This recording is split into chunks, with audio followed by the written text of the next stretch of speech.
Well, another week and another nail-biter for the LSU Tigers. We'll give out this week's game balls and hear what the Mad Hatter had to say about the game-winning play. Plus, Mitch Rabelais breaks down the Saints' upcoming game with the Colts, and we've got a surprise top 5 for you and an angle of the game-winning touchdown you must see.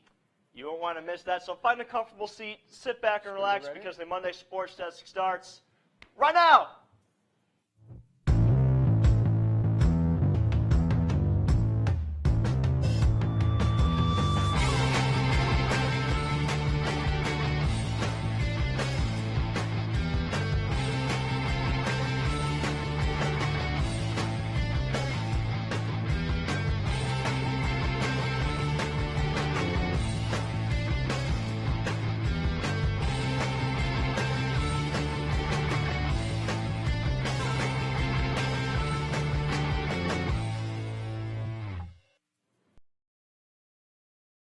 Hello, everyone, and bienvenidos to another edition of the Monday Sports Desk. My name is Johnny Lombardi. And I'm Taylor Curette. Well, Johnny, another classic between Florida and LSU. Absolutely. I can't believe some people want this game to go away. It's just a thriller every It's a great SEC East rivalry we have, and we're going to start things off with the winning ball coach himself. The number 5 ranked LSU Tigers walked away with a victory over SEC East Florida over the weekend following a gutsy game-winning fake field goal by kicker Trent Domingue. Following the game, Coach Miles revealed the pressure put on a 4th-string quarterback, Brad Kragthorpe, to execute the play in the clutch. They called that a rush, huh? Trent Domingue carried the ball for 16 yards and a touchdown. So really kind of felt like the kids deserved that one. I mean, I told Kragthorpe, I said, listen, we're not throwing that thing unless you master it. And if you don't throw it well, better than it's been thrown, I'm not throwing it. And they did. The Tigers will return to the field this weekend against the Western Kentucky Hilltoppers in Death Valley, with the game being televised on ESPNU at 6 o'clock. Tigers' victory over the weekend left them as the only undefeated SEC team left in the conference, but it was a tough game through and through against the formerly undefeated Florida Gators. With the eyes of the nation honed in on Death Valley and running back Leonard Fournette, the Tigers came away with the hard-earned victory. LSU held the Gators to just 55 yards rushing on the ground and got to the quarterback, Treon Harris, 5 times, 3 of which by defensive end Lewis Neal. Running back Leonard Fournette continued to absolutely abuse defenses, carrying the ball 31 times for 180 yards and 2 scores. Quarterback Brandon Harris took a huge step in his maturation, going 13 of 19 with 202 yards and 2 touchdowns. But possibly the most important stat of the game is kicker Trent Domingue, finishing with 16 yards on 1 carry for 1 touchdown. Well, Taylor, after one of the greatest plays and games in the long and storied LSU-Florida rivalry, let's give the people what they want and give out some game balls for this week. That's a great throw. Is that Brandon Harris back there? Speaking of which, Brandon Harris gives our offensive game ball of the week. Number 6, the sophomore, following maybe his best game as a Tiger. Harris made the type of throws that LSU fans have missed since the days of Zach Mettenberger and Odell Beckham Jr. Harris found fellow sophomore Malachi Dupree for 2 touchdowns and had several show-stopping plays throughout the game. Well, once again, this week's defensive game ball is going to big number 92, Lewis Neal, following a career game against the Gators. Neal continues to be a menace for opposing quarterbacks as he finished with 3 sacks and tied for a team-high 10 tackles. The 3 sacks pushed his season total to a team-high 7.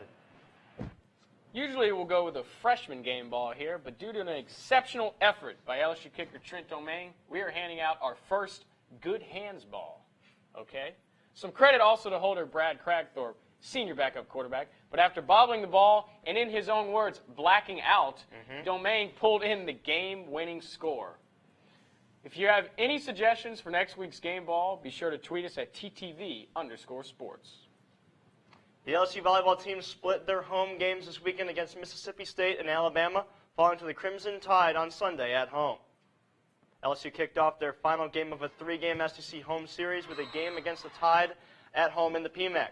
Tigers led by sophomore Gina Tills, who finished with 19 kills on the night and 3 blocks. Katie Leak earned a double-double with 11 kills and 13 digs. Leak also became only the 6th player in LSU history with 1,000 digs and 1,000 kills. Tigers kept crawling at the Tide all night long and kept the match within grasp, at one point leading the Tide 2-1 in sets. Tigers kept the match close but ended up falling to the Tide in 5 sets. The Lady Tigers will be back at it Wednesday against the Aggies in College Station. The game will be broadcast on the SEC Network at 7 p.m. Coming up after Coming the at you, break, Mitch. see what former Tiger is standing out for the black and gold, plus what the Colts have in store for the Saints this weekend. Come right back, Shan. Newton steps up, throws for the end zone. Olsen, touchdown! And another 80-yard touchdown drive. 4 of them in the game. Saints got a big win and have another marquee matchup. So sit down, grab the nearest plate of crawfish etouffee, and sit a spell, because it's time for the Black and Gold Report.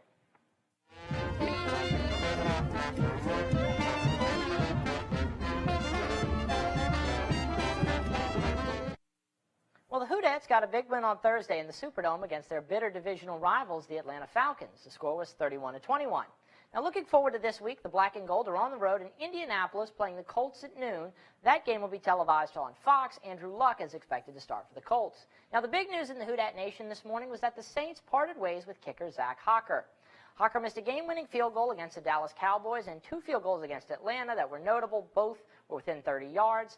Now, veteran Kai Forbath is the new leg man for the Saints. He spent time on the roster of the Washington Redskins earlier this season.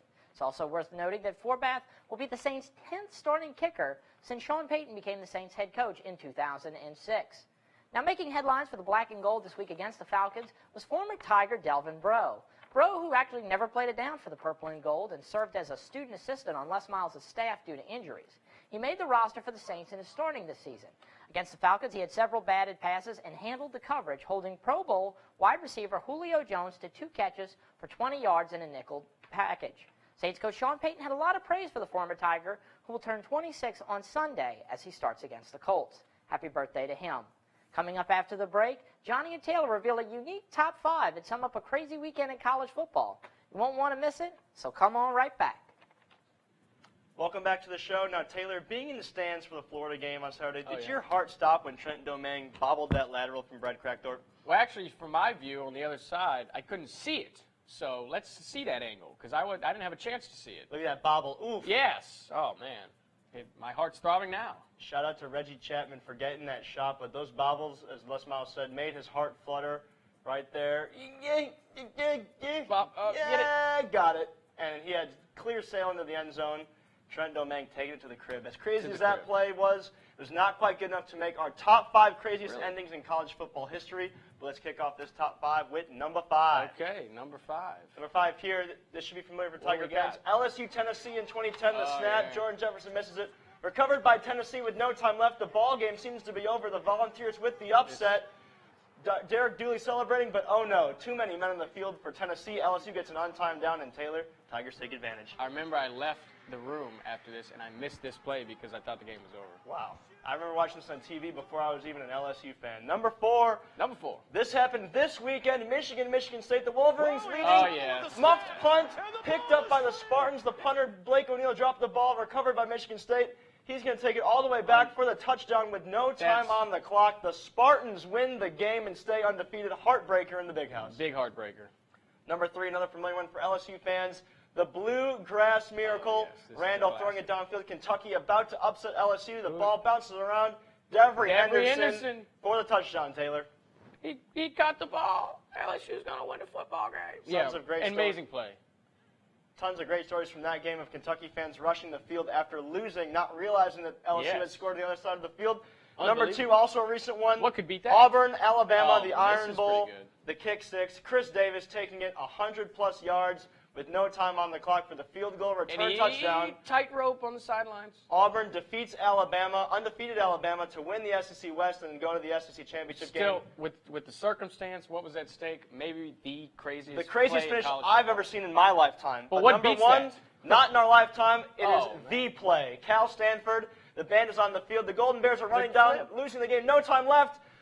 But the band is out on the field. He's Oh. going to go into the end zone. The band is Stanford on the band field. on the field. That dude That gets poor run kitty over right knocks there. over, yeah. Cal wins the game running through the Stanford band. That's still known as the play in college football history. It has to be. So many great How do memories. you, it has to be. How's the band? Even on the field. But unfortunately, that is all the time we have for today's show. Thanks for watching the Monday Sports Desk. If you guys want to catch more episodes, you can go to our website at tigertv.tv and make sure to check out our Instagram and Twitter accounts at ttv_sports. Also, please be sure to tune in to the Tiger TV debate from the Holiday Forum on Wednesday night this week. But for now, my name is Johnny Lombardi. That's Taylor Curette. Thank you so much for watching. Have a great week, Tigers. Taylor, homecoming. Got any plans? I'm going home for Chicago this weekend. Do you have any plans? I'm sitting here. I'm sitting at home. I'm waiting. He's going to be here at the game. Celebration. LSU Western Kentucky coming up this week. Hope to see you there, Tigers.